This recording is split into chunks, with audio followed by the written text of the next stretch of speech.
Good morning, everyone.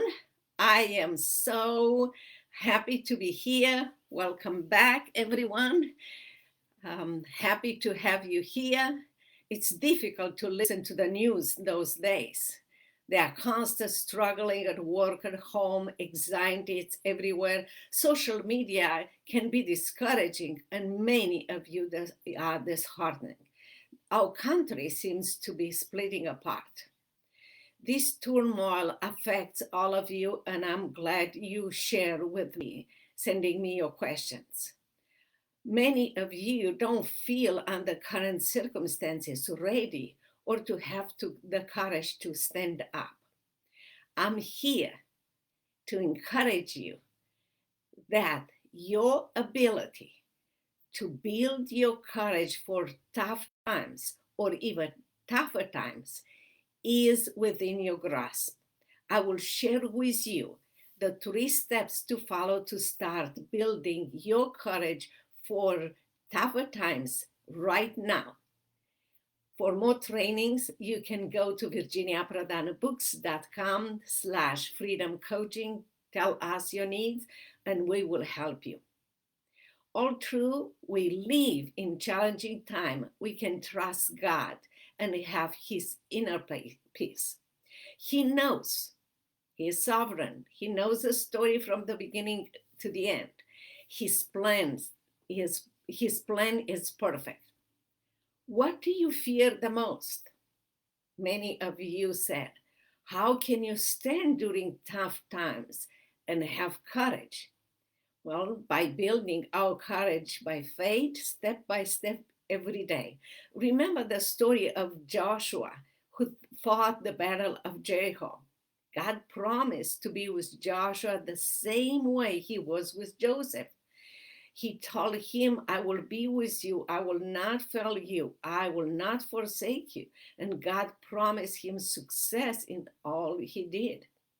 God commands us too to stay courageous. God knew that Joshua would think Jericho will not seem right. And God knew when he told Joshua to trust him. God will speak to our hearts the same he did to Joshua's. We need to listen and to act. He will guide you and lead you.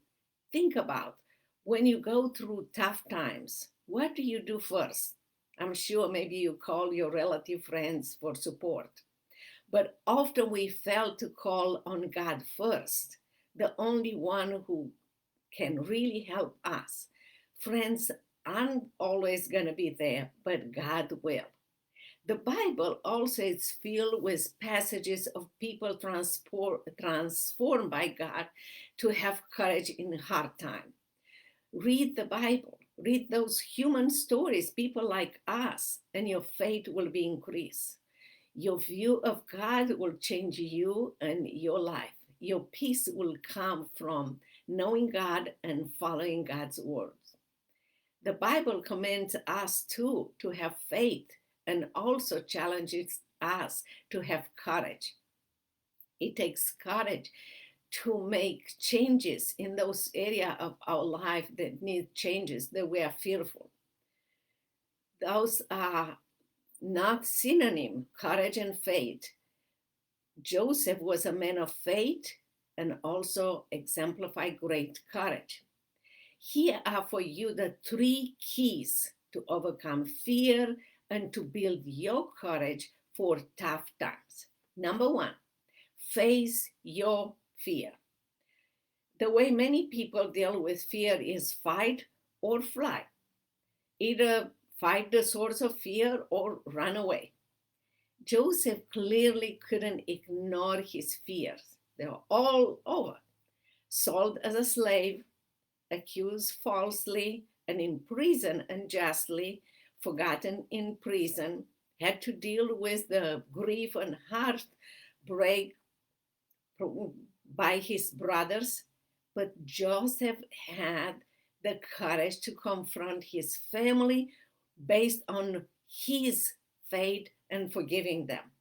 By contrast, the way many people deal with fear is fight or flight. Either fight the source of fear or run away. Ignore it. Jonah ran from his fear and ended up in the belly of the whale.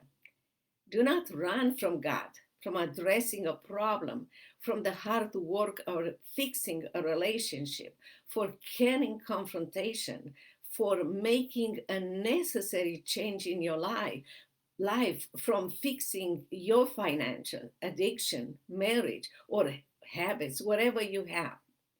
Joseph did not run or ignore his fears. He faced them by understanding that there are two parts, God's part and our part. Our part is to trust God that He will give us the strength to move on and not to give up.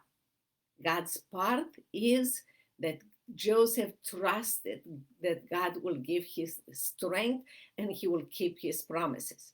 Joseph did not let his fear define him or destroy him.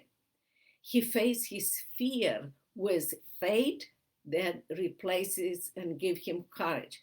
Where fear was, he inserted faith.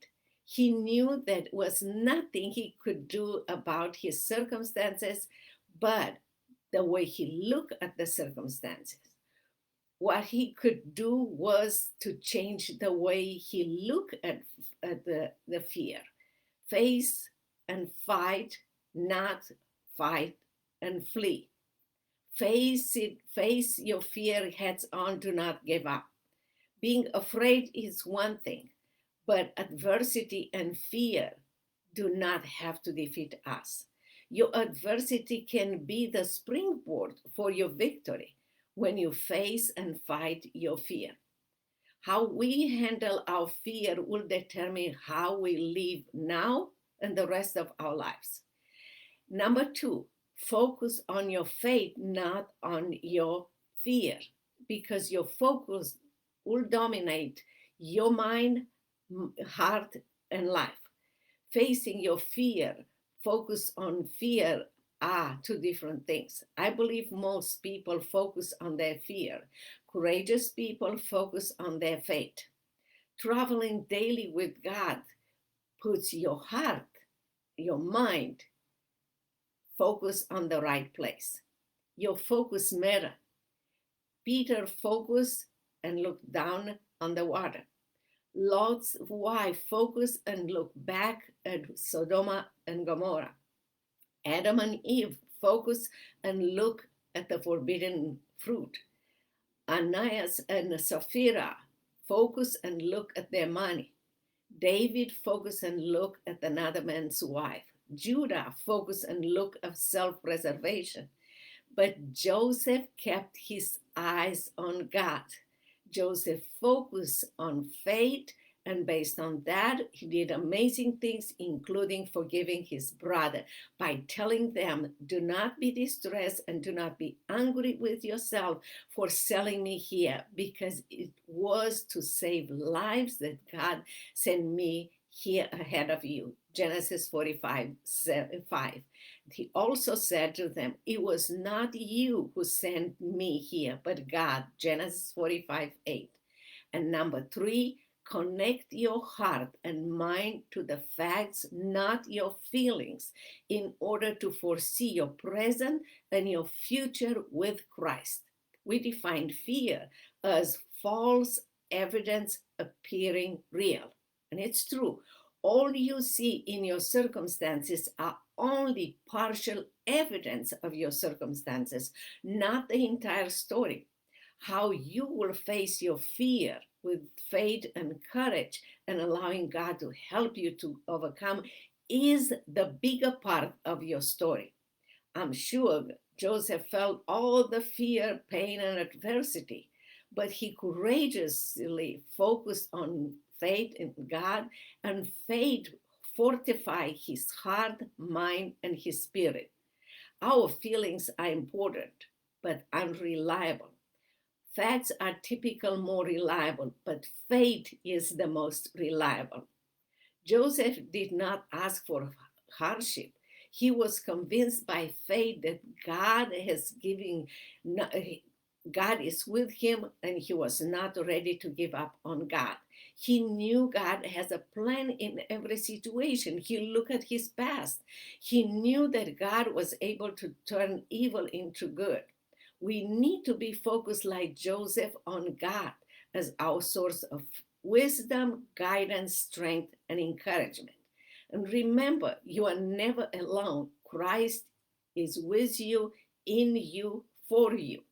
Joseph knew his God, and he knew that God was with him.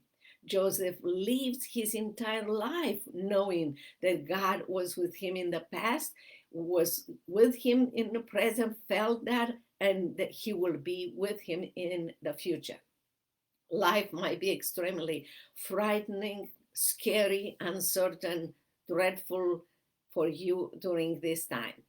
At time it was for Joseph, but everything about his life tells us that he believed in God, in his promises, and the fact the next day will be a better life. Experiencing fear is normal, but we don't have to be defeated by fear. So live your life with Christ as the center, as the focus, and be convinced that he will not fail you. So here is your homework. What would you do today if you decide to operate from faith that will give you courage, not from fear? You can send us your homework, or if you need more training, please go to virginiaprodanbooks.com freedom coaching. Do not settle for less. When your ability to build your courage for tough time or even tougher time is within your grasp, you can do it. We can help you turn your setbacks into comebacks.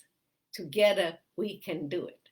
Until our next time, each Wednesday and Saturday at 10 o'clock Central Time, be blessed and keep in touch. There is courage in you that you can build for tougher time, and together we can do it. Until next time, God bless.